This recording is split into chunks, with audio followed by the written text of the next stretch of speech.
Hello, my name is John Smiley, and the date is December 17th, 2020. My research question that this speech will attempt to answer is, what were the goals of the Christians who fought during the Second Crusade? Historical conflict has always been an interest of mine.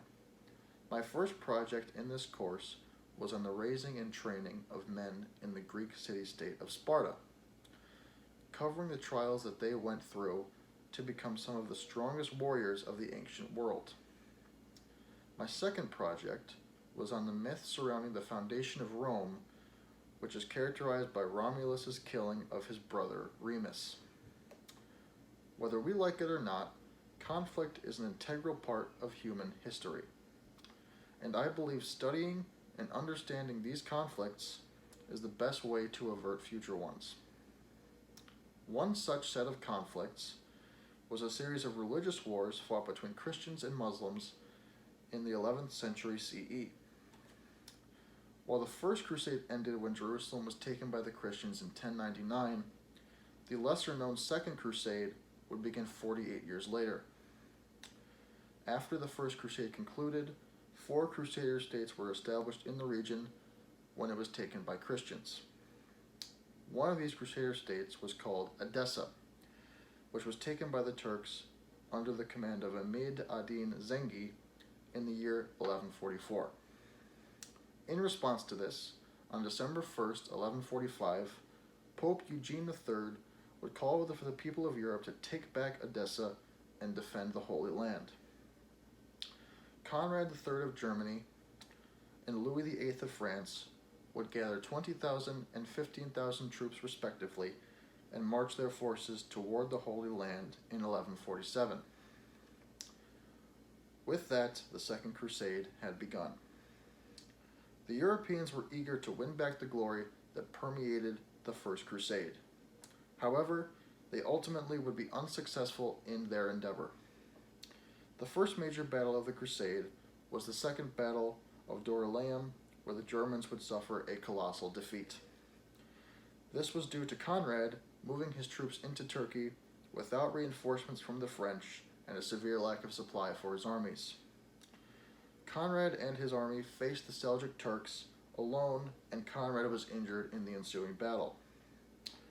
After the Germans retreated to Constantinople to meet with the French, they boarded ships and crossed the Mediterranean towards the Crusader states. At this time, the Seljuk Turks had gathered their armies at the city of Damascus, which became a target for the encroaching European forces. The Europeans would begin the siege of Damascus, but the problems that the Germans faced in Turkey would come to rear their ugly heads in this moment. The Europeans, not expecting the crusade to take as long as it did, were unprepared for the long siege. They had not brought enough supplies to sustain their troops, and with a second force of Turks breathing down on them, they were forced to pull out from the Crusader states entirely. With the Christians' failure at Damascus in 1149, it effectively ended the Second Crusade only 2 years after it began, the only redeeming factor being the routing of Muslim forces at Lisbon, Portugal. So why did the Christians attempt to take the Holy Land despite being ill-prepared? Jason T. Roach states this in his article titled "The Second Crusade, Main Debates and New Horizons," that there was an Armenian delegation that visited the Pope asking him to intervene on the Christians' behalf in the region. Until then, the Pope was very reluctant to initiate another crusade. Instead, it was actually the French King Louis VIII who was the one wanting to start a campaign.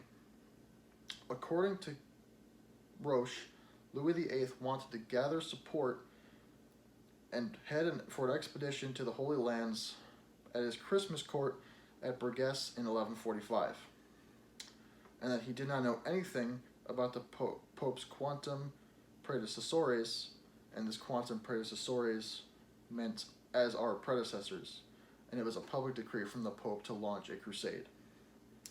It is argued amongst intellectuals whether Louis VIII was inspired to march on the Holy Lands for militaristic regions or religious ones. C.J. Tyerman, in his article titled were there any crusades in the 12th century, argues that, that it did not matter whether the goal was war or pilgrimage. Crusaders and pilgrims had become indistinguishable. Crusaders came with similar goals as pilgrims, and pilgrims came bearing weapons and crosses. It seems then that the goals of the crusade, according to its leaders, were twofold. They wanted to defend the Holy Land from foreign invaders, and they wanted to complete what they saw as a holy mission from God. Understanding this conflict will hopefully enable cooler heads to prevail in the future.